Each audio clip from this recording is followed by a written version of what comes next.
Manalo believes that his church has duty not only to secure a better life for his flock, but also to heed the popular. Ibig sabihin, aking iglesia.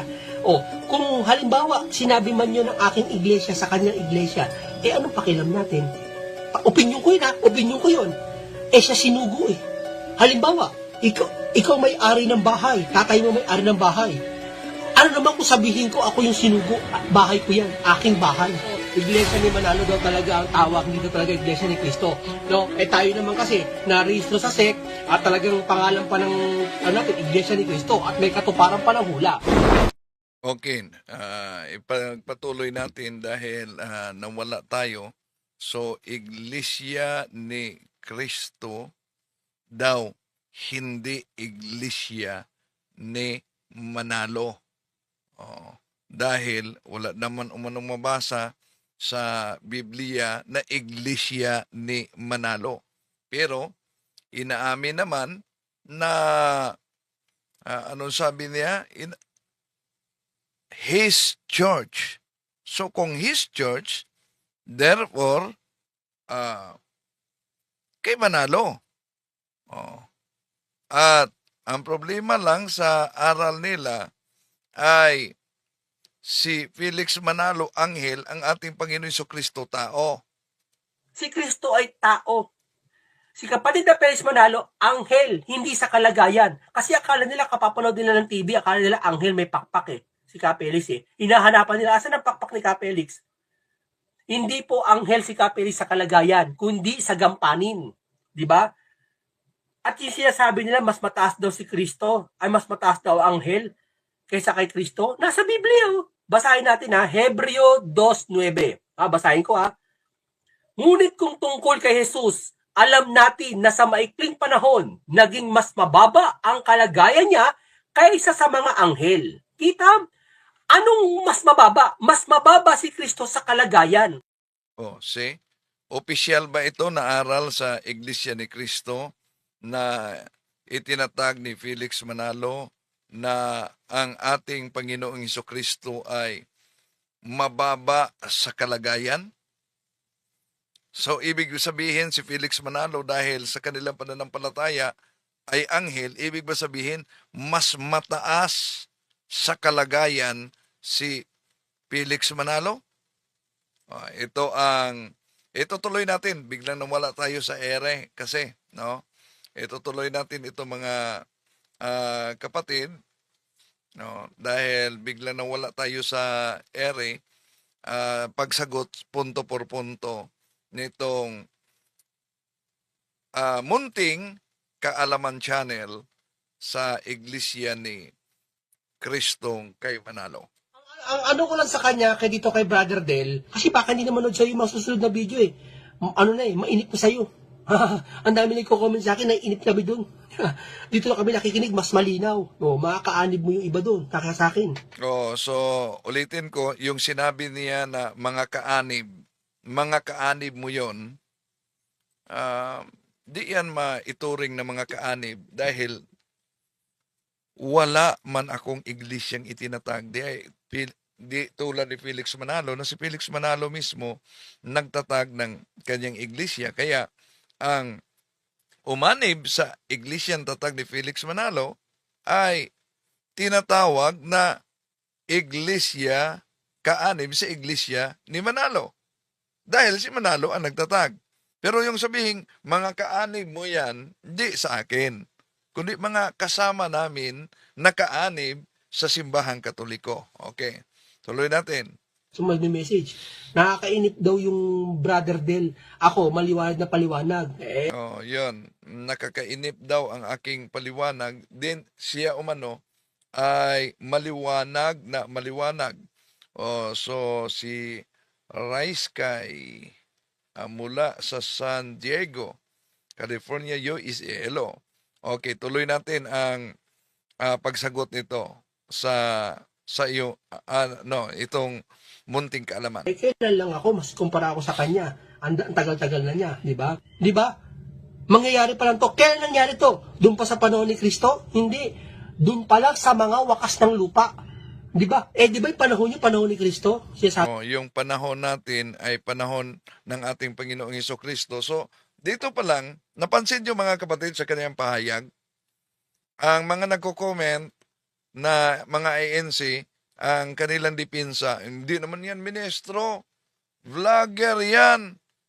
Kahit vlogger, tulad ni Cesar Sineta, pero nangaral siya sa aral ng Iglesia ni Cristo Tatag ni Felix Manalo. Ya? O sang-ayon kayo. Kasama ninyo to. Sang-ayon kayo sa sabi niya na si Felix Manalo mas higit kaysa ating Panginoon Jesucristo dahil ang ating Panginoon Jesucristo ay tao sa likas na kalagayan. Si Felix Manalo ay anghel ayon sa pananampalataya ninyo. So, tuloy natin. sabi niyo, natatag na kayo. O, So, sabi ninyo, hindi lang ang simbahang katoliko ang nagsabi niyan. Kahit mga ministro at mga kasama mo nagsabi na ang katoliko ay dating iglesia ni Kristo. Kaya yung sinabi mo na natatag na kami sa kailan? mangyayari pa lang to. Kailan nangyari to? Doon pa sa panahon ni Kristo? Hindi. Doon pa lang sa mga wakas ng lupa. Di ba? Di ba yung panahon niyo, panahon ni Kristo? Siya sabi. Yun.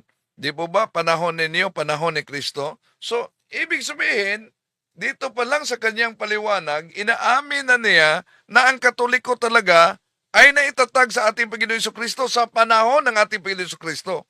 At hindi sila ang nasa panahon ng ating Panginoon Jesucristo. Kaya, di yan matutula ng mga ngaral sa Iglesia ni Cristo Tatag ni Felix Manalo na ang Iglesia Katolika ay siyang dating Iglesia ni Cristo daw. Mali po ang pagkaunawa nitong si Talibong. At ang Iglesia Katolika bilang isang organisasyon o samahang pangrelihiyon, yan po ang organisasyon. Pagka sinusi pabalik, yan ang dating Iglesia ni Kristo. Yan ang dating Iglesia ni Kristo. Yan ang dating Iglesia ni Kristo. Hindi po totoo yan.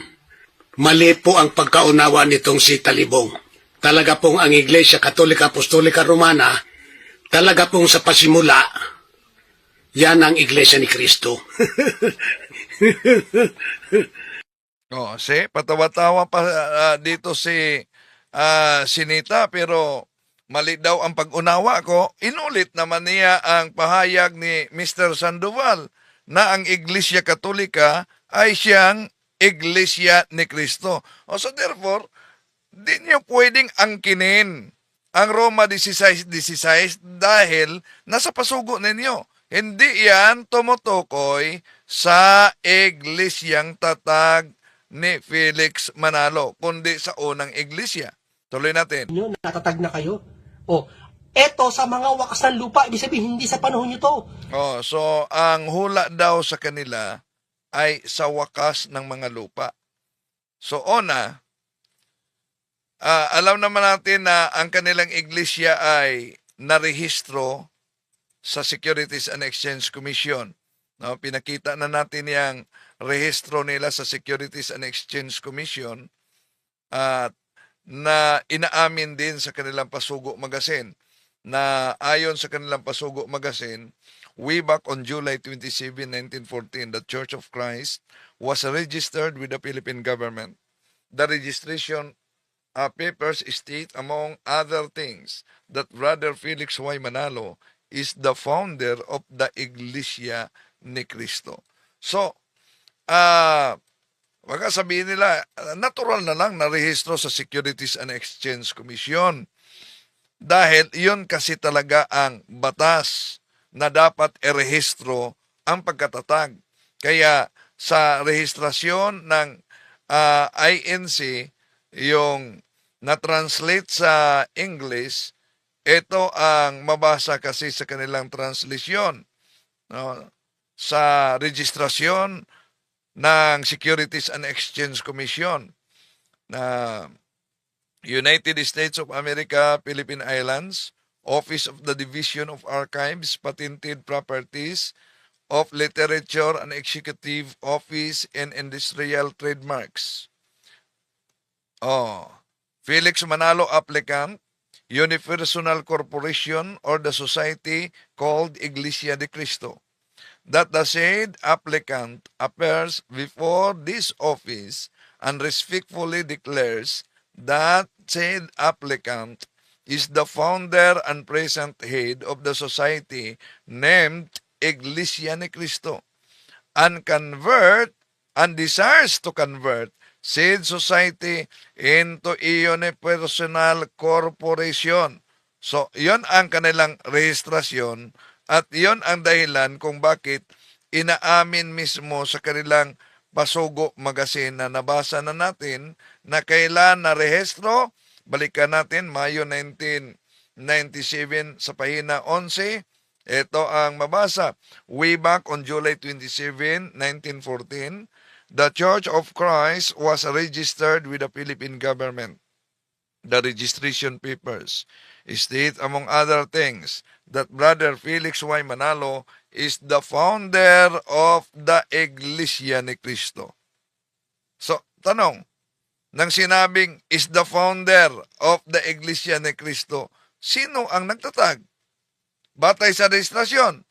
Di po ba na ang SIC registration ginagamit nilang argumento sa kanilang Pasugo Magazine na iyon ang katibayan na walang kaugnayan sa tunay na iglesia? Nasa Pasugo Magazine nila yan sa Enero-Pebrero 1981. Pahina 51. Ito ang mabasa, mga kapatid.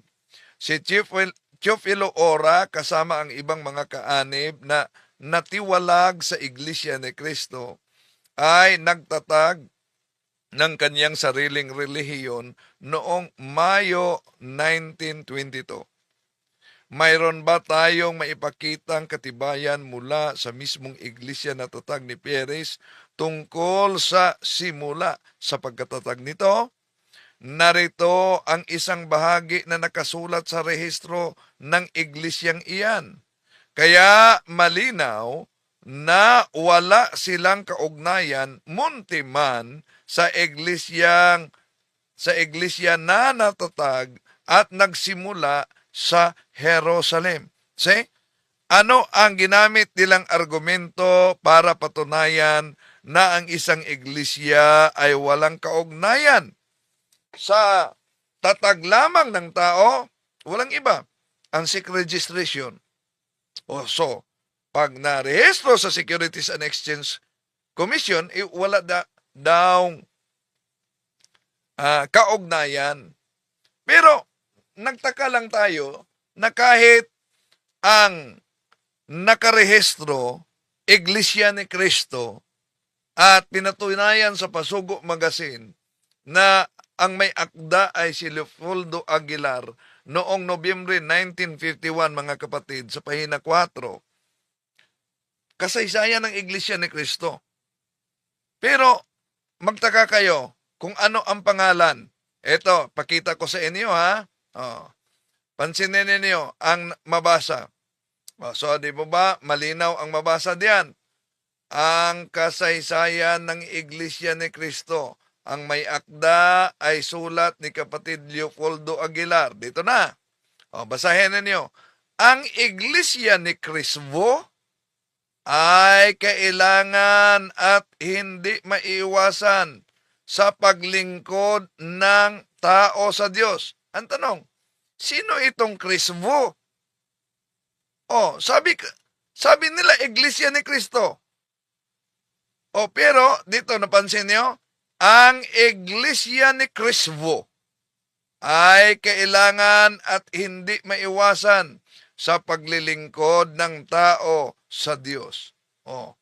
So, kasaysayan yan ng Iglesia ni Cristo.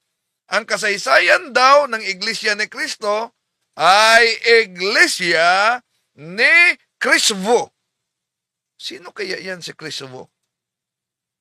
Alam niyo ba kung sino yan si Cristo? Mga kapatid, binasa lang natin. Ang nakasulat, na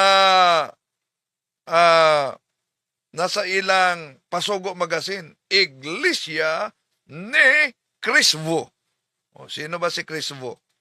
Okay, tuloy natin. O sige na, pakisagot.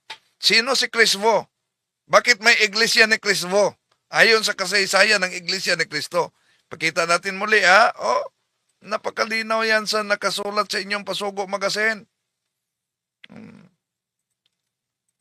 Kita nyo ba, nabasa nyo ba ang kasaysayan ng Iglesia ni Cristo? Sinulat ni kapatid na Leopoldo Aguilar. Ang Iglesia ni Crisvo ay kailangan at hindi maiwasan sa paglingkod ng tao sa Diyos. O, yun. Kaya ang tanong dito, sino si Crisvo? Tuloy natin. Hindi sa pagkakalitaw ng Kristo, sa panahon kung kailan wakas na, kailan yun sa mga wakas ng lupa. O, yun.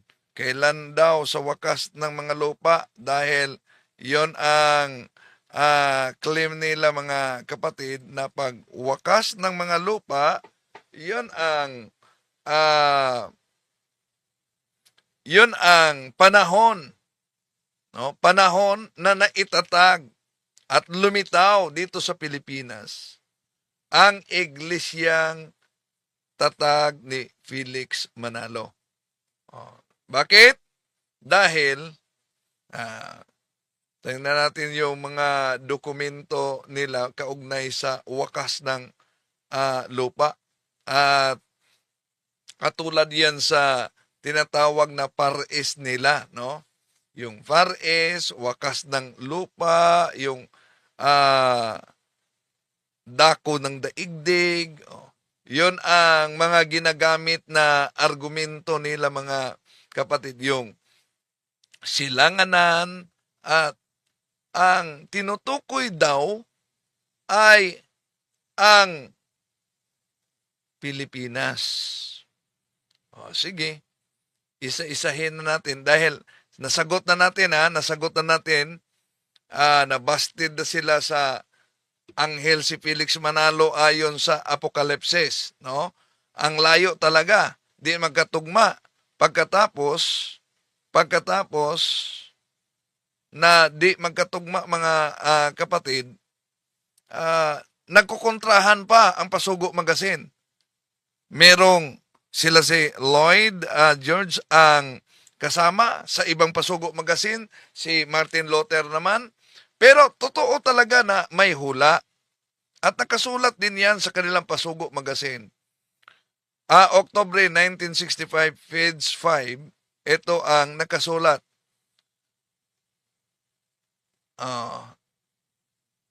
Kaugnay sa tunay na Iglesia ni Cristo, Antikristo, merong nakasulat, hanapin natin yon.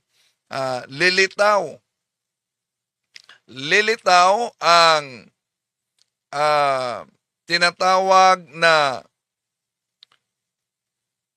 Antikristo sa kasabay sa digmaan.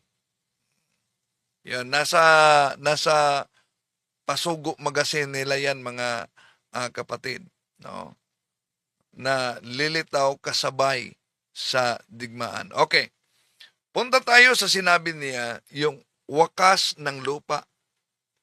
Dahil para sa kanila, yung wakas ng lupa o wakas ng mga lupa ay iba daw ang kahulugan diyan. Puntahan natin muna siya. Sa araw ng digmaan, lumapit ang mga alagad kay Kristo ng bukod sa Olibo at sinabi, Panginoon, kailan po ang darating? Makakarinig kayo ng digmaan at aalingaw ang digmaan. Kailan nangyari ang digmaan? July 27, 1914, kaalinsabay ng pagrehistro ng Iglesia ni Cristo at hindi Iglesia ni Manalo. Iglesia ni Cristo nakalagay. At yung Iglesia ni Cristo, tao talaga ang magrerehistro noon, hindi si Cristo.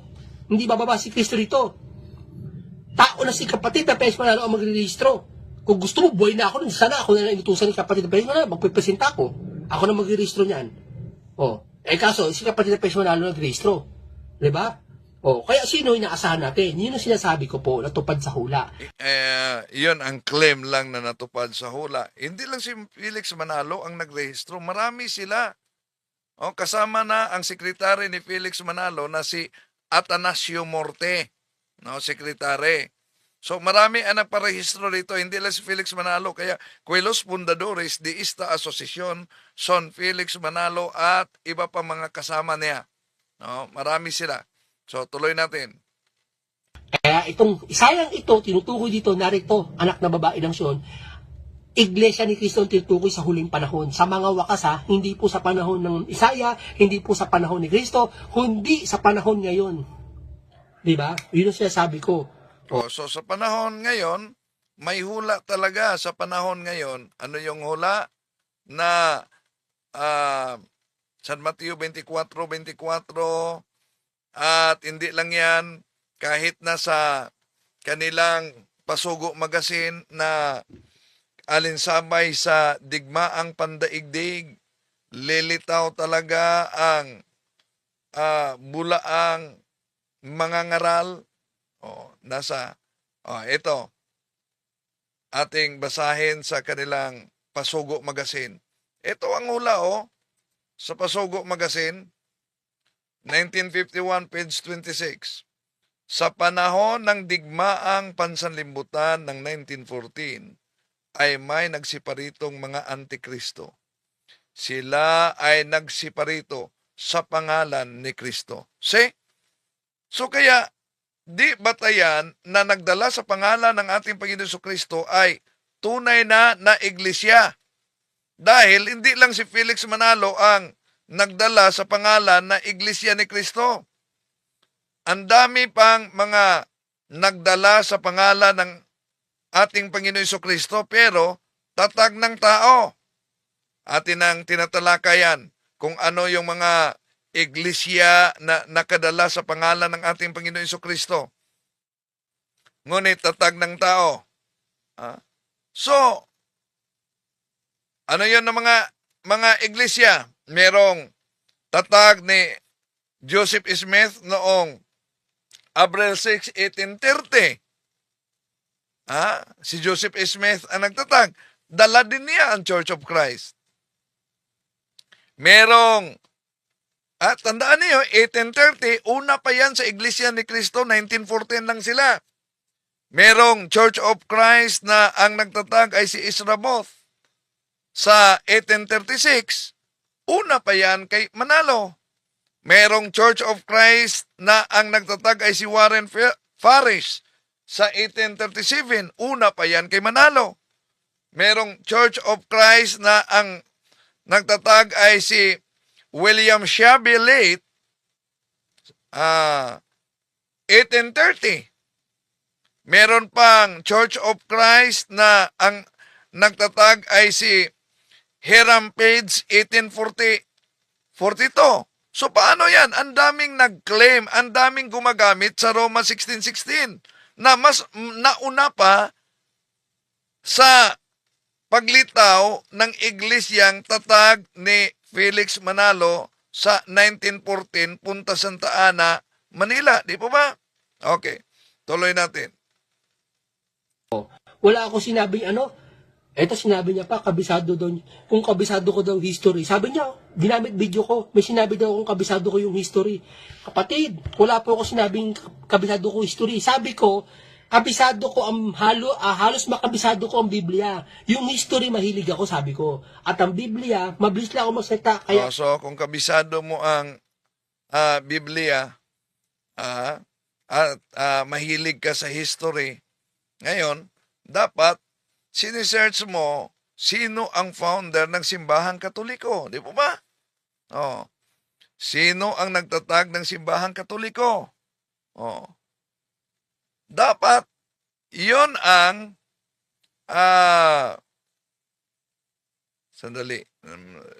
sabi ni Sheldy Edmundo, Sir, tanong ko lang sa iyo, sino ang nagtatag sa simbahang Katoliko sa Pilipinas? Una, ang simbahang Katoliko, tatag ng ating Panginoon Kristo. Inaamin na yan ng mga ministro ninyo, di ba ba?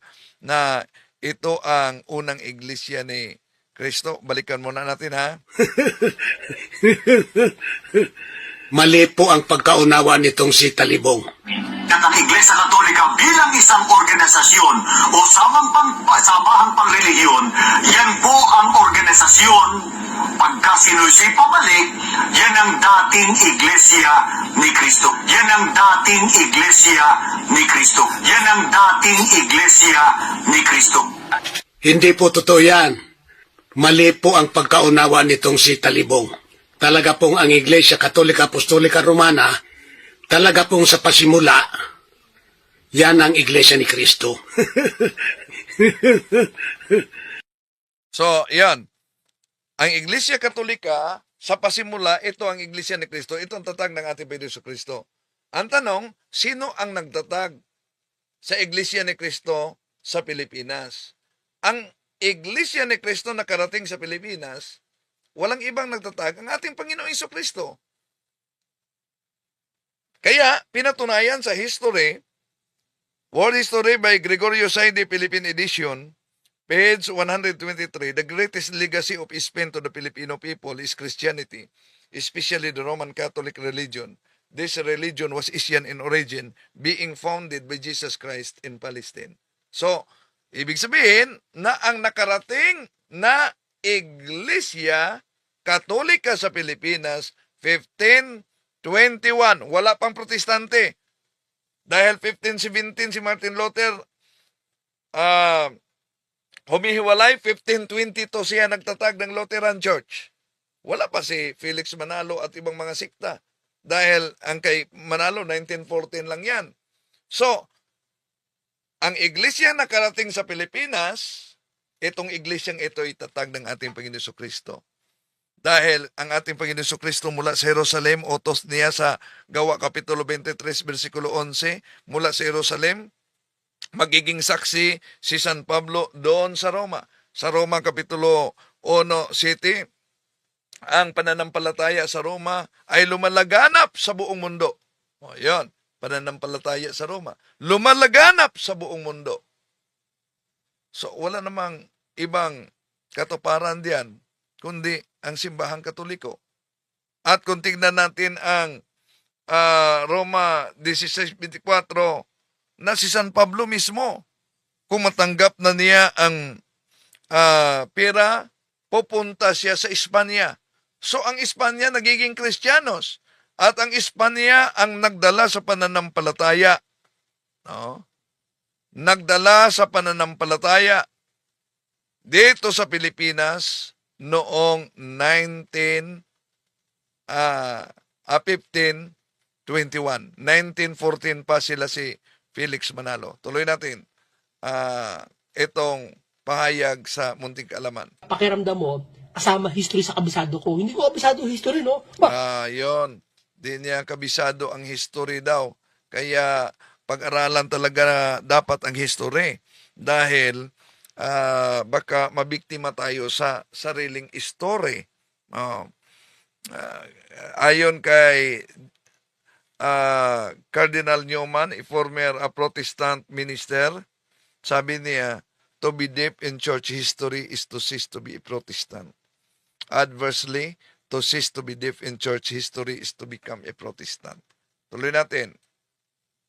Yun nga, pinakita niya yung yung pagkakasalin na yung 1:16.